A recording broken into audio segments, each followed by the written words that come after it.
하나님 말씀 봉독합니다. 요한복음 8장 12절부터 30절까지 교독합니다. 요한복음 8장 12절에서부터 30절까지입니다. 제가 먼저 봉독합니다. 예수께서 또 말씀하여 이르시되 나는 세상의 빛이니 나를 따르는 자는 어둠에 다니지 아니하고 생명의 빛을 얻으리라.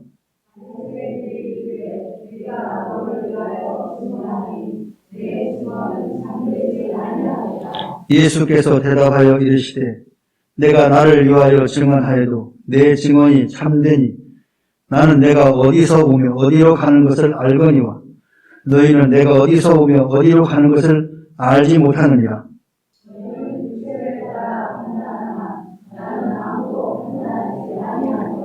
만일 내가 판단하여도 내 판단이 참되니 이는 내가 혼자 있는 것이 아니요 나를 보내신 이가 나와 함께 계심이라.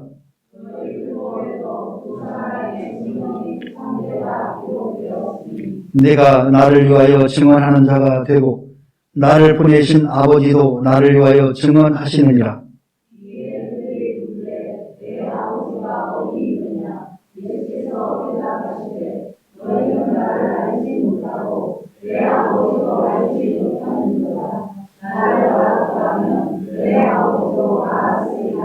이 말씀은 성전에서 가르치실 때 헌금함 앞에서 하셨으나 잡는 사람이 없으니 이는 그의 때가 아직 이르지 아니하였음이로라.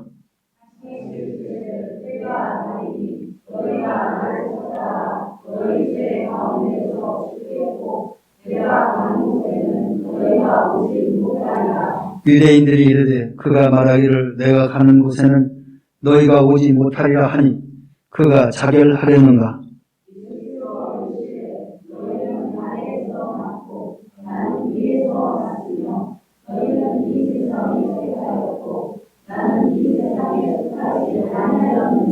그러므로 내가 너희에게 말하기를 너희가 너희 죄 가운데에서 죽으리라 하였노라. 너희가 만일 내가 그인 줄 믿지 아니하면 너희 죄 가운데에서 죽으리라.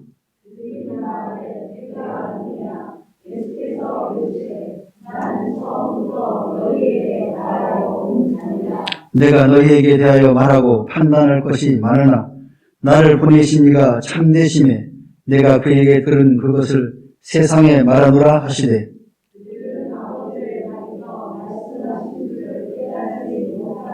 이에 예수께서 이르시되 너희가 인자를 둔 후에 내가 그인 줄 알고 또 내가 스스로 아무것도 하지 아니하고 오직 아버지께서 가르치신 대로 이런 것을 말하는 줄도 알리라.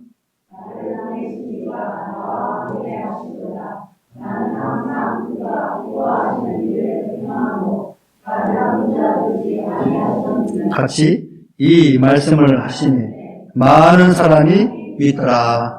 아멘. 할렐루야. 우리 옆 사람과 인사합니다. 축복합니다.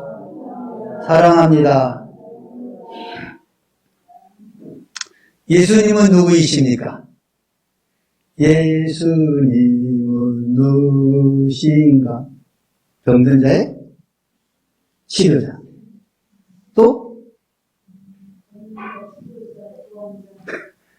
그렇죠? 그렇게 노래를 부르죠.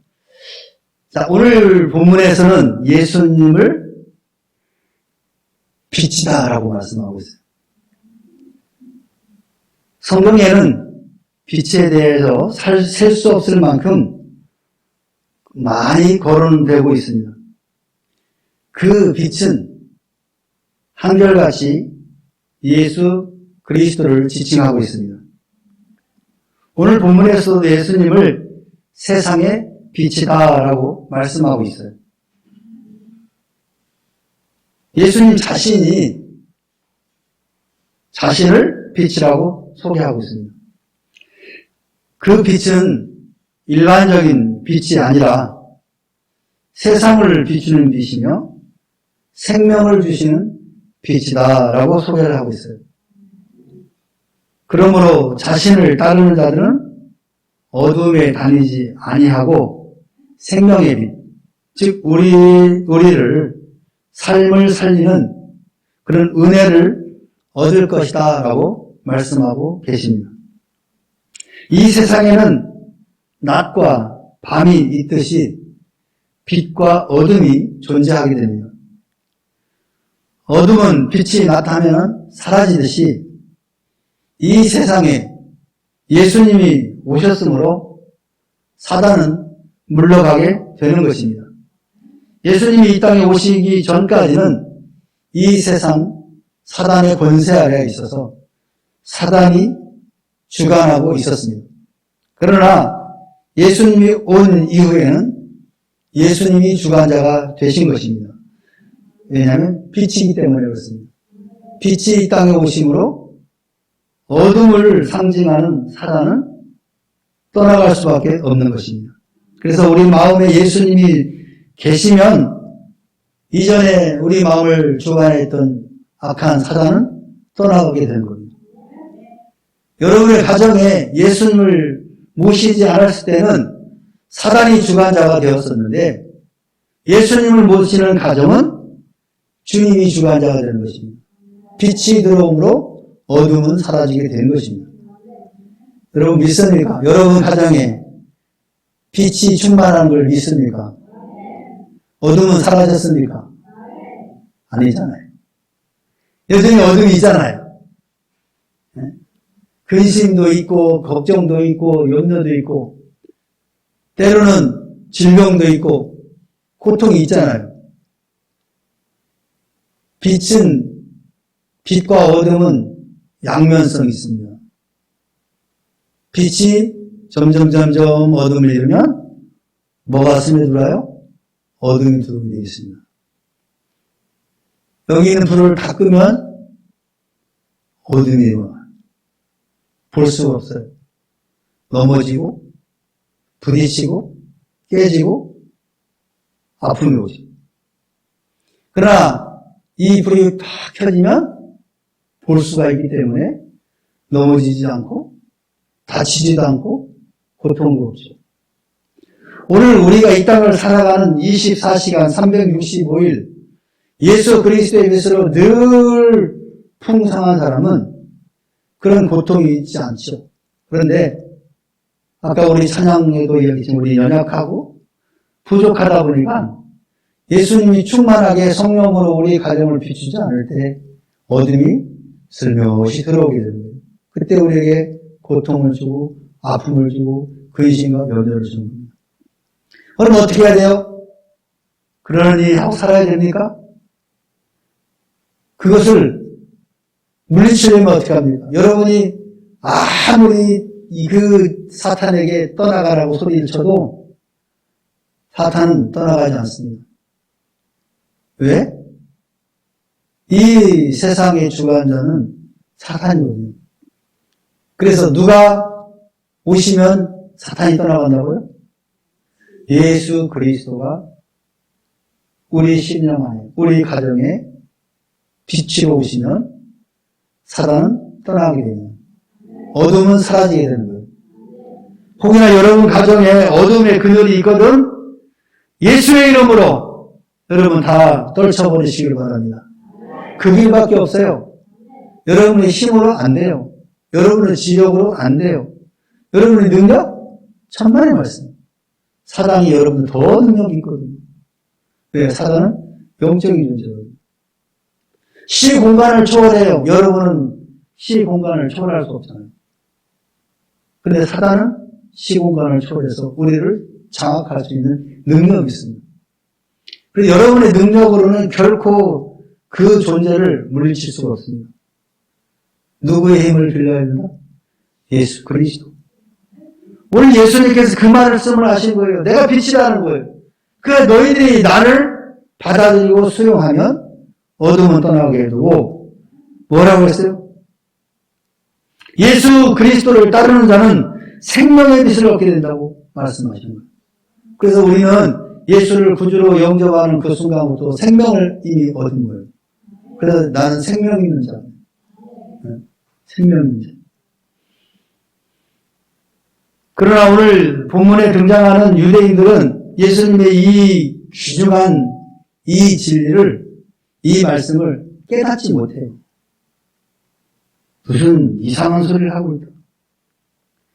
그러면서 어떻게 본인 스스로가 자기가 빛이라고 그러고 또 그리스도라고 말할 수 있냐는 거죠. 그 증인을 어떻게 믿을 수 있냐는 거죠. 여러분이 아무리 결박하다고 해도 내가 주장해도 증거를 대면 내가 인정받을 수 있어요. 근데 그 증거를 대지 못하면 인정받지 못하는 거예요. 세상도 그렇잖아요. 내가 죄를 져도 증거가 없으면 죄라고 단정 지을 수 없어요. 내가 죄를 안 졌어도 누군가 이 사람이 행동한 거나 말한 것이 옳다라고 말해주지 않으면 그 올무에 갇힐 수밖에 없는 거죠. 오늘 유대인들이 그랬단 말이에요. 예수님께 내가 빛이다. 그러니까 네 스스로 말하는 그 빛이 무슨 빛이냐라고 되묻는 거죠. 믿을 수 없다라고 반박을 하죠. 예수님께서는 자신만이 아니라 하나님께서 자신에 대하여 증거하여 주셨다라고 밝히시면서 자신을 보내신 하나님께서 언제나 나와 함께 계신다라고 말씀을 하십니다. 그것도 역시 믿을 수가 없죠. 인정할 수가 없는 거죠. 요한복음 1장 6절 9절에 보니까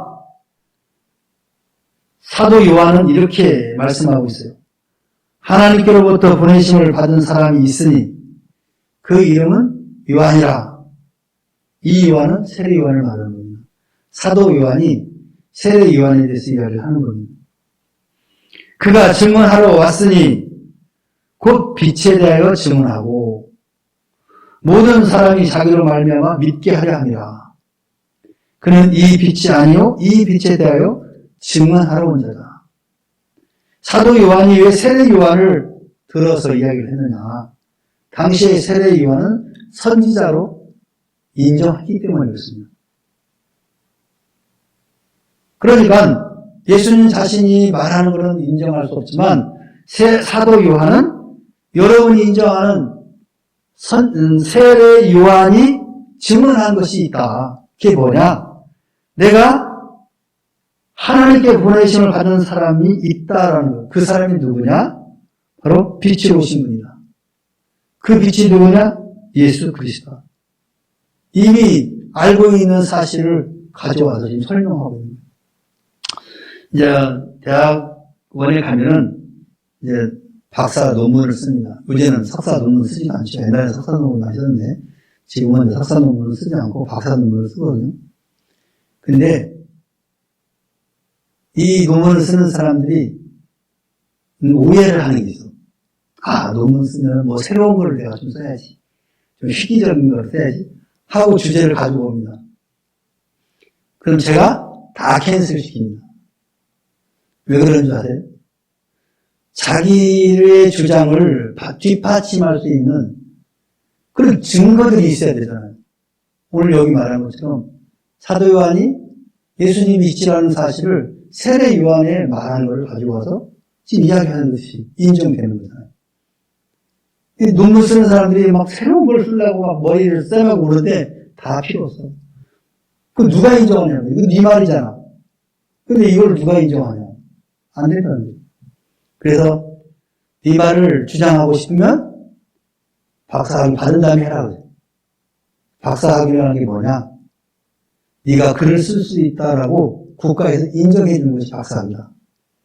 그 전까지는 박사 논문은 남이 선배들이 연구해 놓은 걸 가져와서 자기 주장을 내놓는 거예요. 그래? 이 사람들이 이렇게 얘기했으니까 나도 이렇다. 이 사람이 이렇게 했으니까 나는 아니다. 이렇게 하면서 그걸 논박을 하면서 자기 의견을 내는 거거든요. 근데 그게 없는데 자기 주장 막 말하면 그건 네 말인데 그걸 누가 인정해? 인정 못하죠.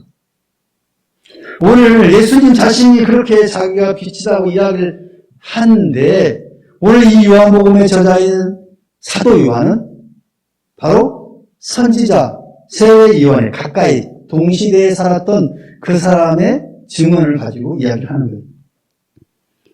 그래서 나는 빛이 아니다. 이 빛에 대하여 증언하러 온 자다. 누가? 세례 요한이.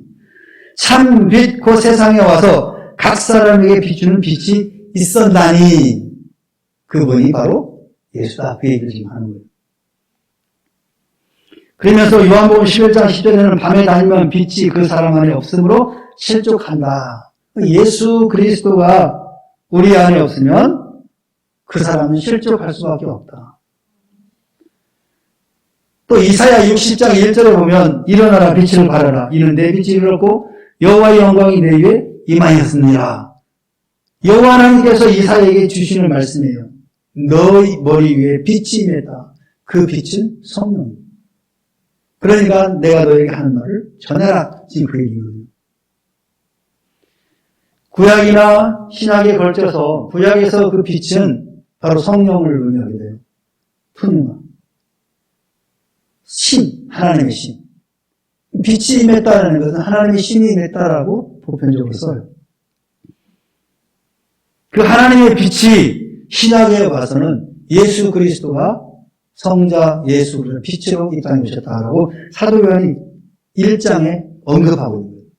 그분은 창조자다. 그러면서 예수님이 어떤 존재인가를 제일 1장에서 설명을 하고 그분은 진리다 하면서 쭉 살펴나가요. 그래서 요한복음 보면 빛이라는 말을 엄청 많이 썼어요. 근데 그 빛은 이런 빛이 아니라는 거예요. 예수 그리스도를 통칭한 말로 사용되었습니다. 근데 예수님이 빛이라고 자신을 이야기하는 거예요. 사도 요한은 거기에 초점을 맞춰서 계속 이야기해요. 그래서 빛이신 그리스도. 그 빛은 모든 환경과 모든 조건들을 다 초월해서 모든 사람에게 동시에 임할 수 있는 그런 빛이라는 거예요. 그래서 그 빛이 임하면은 살아난다라는 거죠. 여러분 어둠 속에서 한 1년만 살아보세요. 살 수 있을까요? 없을까요? 못 살아요. 모든 살아있는 동물, 식물은 빛을 봐야 살아요. 아셨나요? 빛을 받아야 살아요. 특히 우리 인간에게는 빛이 없으면 병들어 죽어요. 그래서 비타민 D가 바로 빛을 받아야 생기는 거예요, 우리 몸에. 그래서 이 D가 있어야 면역력이 생겨서 건강해질 수 있는 겁니다. 그래서 이제 요새는 이제 건강식품이 이제 비타민 D에서 나와서 보충하기도 하는데, 가장 좋은 방법은 30분 이상 햇빛을 쐬면은 그게 가장 좋은 비타민 D라고 합니다. 그게 면역력입니다. 코로나니, 독감이니, 모든 많은 질병들이 결국에는 이 면역력, 비타민 D, C가 부족해서 생기는 거예요. 우리 안에 면역력이 떨어지면 병이 걸리는 거예요. 오늘 예수 그리스도의 빛이 우리 안에 계시지 않으면 우리 병들어요. 영적인 병도 드는 거예요. 육적인 병도 드는 거예요. 영적인 병을 들으면 당연히 따라오게 육적인 병도 따라오게 되어 있습니다. 그래서 예수님의 그 빛은 생명의 빛이다. 우리를 살리는 빛이에요. 예수님이 이 세상을 떠난 후 사도 바울도 뭐라고 했느냐? 고린도후서 4장 6절에 어두운 데에 빛이라 말씀하셨던 그 하나님께서 예수 그리스도의 얼굴에 있는 하나님의 영광을 아는 빛을 우리 마음에 비추셨느니라. 창조, 창세기에 나오는 하나님이 어둠을 향해 빛이 있으라 할 때 그 빛이 있으라고 하는 하나님이 예수 그리스도의 얼굴에 있는 하나님의 영광을 우리에게 비춰주셨다는 그 빛을. 사도 바울도 예수님을 빛이라고 표현한 거예요. 예수님을 마음에 비추는 영광의 빛이다라고 사도 바울도 고백하고 있습니다. 바리새인들은 예수님의 말을 이해하지 못하고 예수님의 아버지가 어디 있느냐? 여기서 뭔 아버지를 말하고 뭔 말하겠어요? 영적인 의미가 아니라 육적인 의미로 이제 해석을 하겠죠. 이는 그들이 하나님을 섬긴다 하면서도 하나님을 알지 못하는 것을 스스로 증명하고 있다. 라고 예수님께서 말씀하고 있는 거예요. 너희들이 하나님을 섬기고 있고 하나님을 안다라고 하는데 결국은 알지 못하고 있다라고 예수님께서 결론을 짓고 있습니다.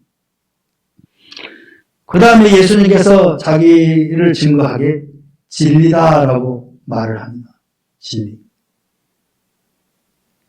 21절 이후에 예수님께서 자신이 가는 곳에는 유대인들, 즉 죄 가운데 살다가 죽게 될 것이다. 유대인들에게 너희들 죄 가운데 이제 살다가 결국에는 죽게 될 것이다. 이런 사람들이 어떻게 예수님이 가신 곳을 알 수가 있고 거기에 갈 수 있겠습니까? 이것은 예수님이 하늘로부터 오신 메시아다라는 것을 증거하는 거죠. 23절, 24절을 보니까 예수님께서 이제 너희는 아래서 났고 나는 위에서 났으며 너희는 이 세상에 속하였고 나는 이 세상에 속하지 아니하였느니라. 이러므로 내가 너희에게 말하기를 너희가 너희 죄 가운데에서 죽으리라 하였노라. 너희가 만일 내가 그인 줄 믿지 아니하면 너희 죄 가운데서 죽으리라.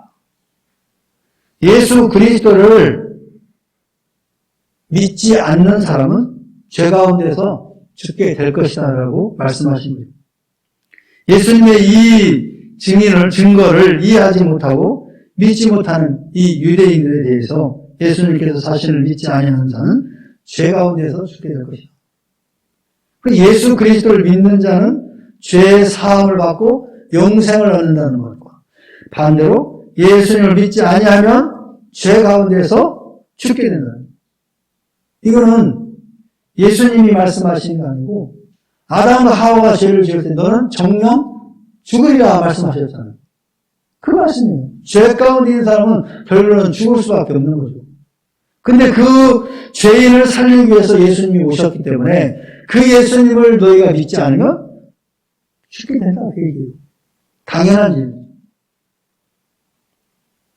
근데 이스라엘 백성들은, 유대인들은 그 사실을 지금 모르고 있는 거예요. 그저 제사 지내면 모든 것이 해결되는 거예요. 이미 예수님이 오신 이후에는 그들이 돌리는 동물의 피의 제사는 아무 의미가 없게 된 거예요. 예수님은 지금 그걸 아시기 때문에 지금 말씀하고 있는 거예요. 너희들이 나를 믿지 않으면 결국은 죄 가운데 죽을 수밖에 없다. 왜? 동물의 피를 가지고 드리는 제사는 이제 의미가 없기 때문에. 예수님 오는 후에. 그래서 죽게 될 것이다. 경고하고 있죠. 요한복음 18장 37절에도 예수님께서 빌라도가 예수님께 대하여 질문을 하잖아요. 그때 빌라도가 뭐라고 질문하면 그러면 내가 왕이냐? 네가 왕이냐? 라고 물어보는 거예요. 그 의미에는 여러 가지 의미가 담겨있죠. 정말로 네가 이 유대인의 왕이냐? 현실적으로 그 얘기겠죠. 근데 예수님께서 뭐라고 하냐면 그래, 네 말이 맞다. 내가 왕이다. 자, 이 왕과 빌라도가 말하는 왕과 같은 왕일까요? 다른 왕이에요. 똑같은 킹이라는 말을 썼지만은 다른 의미예요. 빌라도가 말하는 킹은 이 유대 나라의 왕이야. 그런데 예수님께서 말하는 내가 왕이다 하는 이것은 이 우주 만물의 창조자로서의 의미를 갖고 있는 거예요.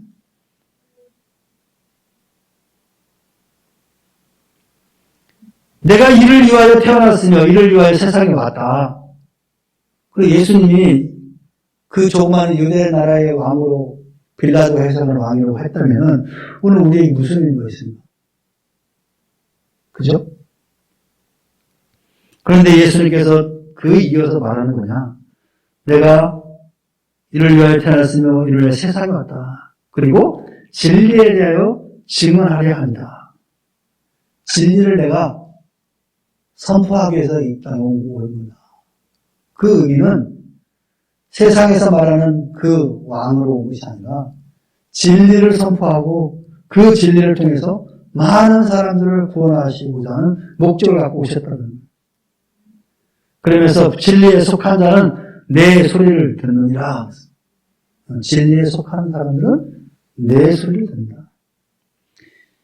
그것은 자신이 증거하는 말이 자신의 말이 아니고 하늘에 계신 아버지의 뜻만을 증거하기 위해서 그 증거를 받지 않은 자는 하나님을 믿지 않을 뿐만 아니라 하나님께 심판을 받게 될 것이다. 진리로 오신 그분을 믿지 않으면 심판을 받게 된다. 아까 죄 속에서 죽게 될 것이라는 그 맥락과 같은 의미죠. 요한복음 14장 6절에서는 내가 곧 길이요 진리요 생명이니 나로 말미암지 않고는 아버지께로 올 자가 없느니라. 나로 말미암아. 본인이 진리이기 때문에 변함없는 세월이 흐르고 환경이 바뀌어도 변하지 않는 것이 진리거든요. 세상에는 진리가 딱 하나입니다. 하나님 말씀이죠. 말씀으로 오신 예수 그리스도가 진리입니다. 세상의 모든 학문들은 진리가 아니에요. 그것은 시대가 바뀌면 바뀌는 거예요. 모든 학문이 과학도 그렇고 과학이 2000년 전에 있었던 과학이 오늘하고 같습니까? 다 틀리잖아요. 계속 변화되는 거예요. 그렇기 때문에 진리가 아니에요. 그러나 하나님의 말씀은 주님 오실 그때까지 1점 유력도 변하지 않는다라고 말씀하셨어요. 그게 진리죠. 변하지 않는 게 진리잖아요. 그 중심이 누구냐? 예수님이잖아요. 예수님은 변함이 없으니 태초부터 이 땅에 인간의 몸을 얻고 오신 그 이후 또 부활하여 승천하셔서 하나님 우편에 계신다. 그분은 그대로 존재하고 계시는 거예요. 그러니까 진리죠. 보냄을 받은 자를 믿지 않는 것은 보내신 자를 거부하는 것이기 때문이다. 이제 그 윤석열 대통령이 취임할 때 특사들이 왔습니다. 미국의 대통령을 대신해서 어디든. 그럼 그 특사들은 뭐예요? 그 나라의 대통령을 대신해서 온 사람이에요. 그 사람 자체는 무슨 장관이고 뭐다 할지라도 대통령처럼 서비스를 해줘야 되는 거예요. 너는 장관이니까 저 밑에 가서 앉아있어. 이러면 안 되는 거예요. 왜? 특사인가? 대통령 대신은. 예수님은 하나님이셔요. 인간의 몸을 입고 이 땅에 오셨지만 예수님 자신은 창조주예요. 그렇기 때문에 그리고 그분을 보내신 여호와 하나님. 그러니까 연결되어 있는 거예요. 특사가 오신 거예요. 예수님이 하나님 아버지의 명령을 받아가지고 이 땅에 몸으로 입으시고 오신 거예요. 그러니까 그분을 거부하는 것은, 특사를 거부하는 것은 바로 하나님, 보내신 여호와 하나님을 거부하는 것 같다는 거예요. 이런 사람들은 이미 심판을 받은 것이다. 똑같으죠. 아까 그런 것은. 왜? 아담과 하와 이후에 우리가 죄로 인하여 죽게 될 수밖에 없단 말이에요. 그 상태로 우리가 그런 부모로부터 전가되어서 오늘 내가 죄 가운데 있는 자이기 때문에 이 특사를 통해서 그 죄를 사함하지 못하면 이미 심판받은 상태에 있는 거예요. 너는 죄로 죽게 될 것이다. 이 상태가 유지되고 있는 거예요. 그런데 특사가 와가지고 내가 너의 죄를 다 면제한다. 그럼 자유인이 되는 거잖아요. 예수님은 그 일을 하러 오신 거예요. 그 특사를 인정하지 못하는 사람 당연히 그냥 죄인으로 남아있는 거예요. 박근혜 대통령이 사면을 받아가지고 나왔잖아요. 죄인이야. 근데 문재인 대통령이 며칠 날 몇 시 0시로부터 죄를 사면한다. 자유인이 됐어요. 근데 문재인 대통령이 사면 안 했어. 그럼 죄인이고 돼요. 우리도 아담 이후로 죄인이라고 이미 판정 나가고 심판 받은 거예요. 그런데 예수님이 오셔서 특별 사면을 하신 거예요. 그 피로. 그래서 우리는 자유인이 된 거란 말이에요. 근데 그 예수님을 옮겨받은 사람은 죄인으로 남아있는 거예요. 계속. 죽을 때까지. 그래서 결국에는 죽음을 맞이할 수밖에 없다. 아까 말씀한 거와 동일한 거예요. 우리는 진리이신 예수 그리스도를 통해서 이미 생명을 얻고 빛을 얻었습니다. 빛과 진리이신 예수 그리스도를 믿게 됨으로 말미암아 영원한 생명을 얻었을 뿐만 아니라 세상으로부터 또 죄로부터 자유를 얻게 된 것입니다. 이제 심판을 받지 않는 거죠. 이미 심판받은 데서 이제 우리는 사면받은 거예요. 예수 그리스도로 인하여 너는 이제 자유이다. 할렐루야. 우리 옆 사람에게 당신은 자유인입니다. 아멘. 얼마나 좋은 일입니다, 여러분. 별로 감동이 없죠? 박근혜 대통령이 사면받는 거와 비교가 안 되죠. 근데 사실은 그거보다 더 중요한 거예요, 이게. 박근혜 대통령이 이 땅에 사는 이제 몇 년, 10년 살지, 20년 살지 모르지만 그 사이에 사면이지만 예수 안 믿으면 영원한 죄인은 남아있는 거예요. 응? 사실은 영적으로 보면 예수 안 믿으면 그것처럼 불쌍한 게 없는 거예요. 여러분들은 너무 행복한 사람들이에요. 예수를 믿음으로 이제 자유인이 되었습니다. 이 땅에 사는 동안에는 빛과 진리 가운데 사시기 바랍니다. 그래서 자유를 마음껏 누리시기 바랍니다. 생명의 빛을 마음껏 누리시길 주의로 축원합니다. 기도합시다. 사랑의 하나님 아버지 고맙고 감사합니다. 오늘도 우리 귀한 시간을 허락하시고 빛과 진리 되신 예수 그리스도를 나의 구주로 영접하게 하시니 감사드립니다. 이제 후로는 죄로부터 자유함을 얻었습니다. 예수 피로 자유함을 얻었습니다. 이제 자유인으로 하나님을 영원토록 섬기며 하나님의 기쁨만에 살아가는 우리 모두가 되게 하여 주옵소서. 감사드리며 예수님의 이름으로 기도하옵나이다. 아멘. 하늘에 계신 우리 아버지여, 이름이 거룩히 여김을 받으시오며 나라 임하옵시며 뜻이 하늘에서 이룬 것 같이 땅에서도 이루어지이다. 오늘날 우리에게 일용할 양식을 주옵시고 우리가 우리에게 죄 지은 자를 사하여 준 것 같이 우리 죄를 사하여 주옵시고 우리를 시험에 들어가지 마옵시고 다만 악에서 구하옵소서. 대개 나라와 권세와 영광이 아버지께 영원히 있사옵나이다. 아멘.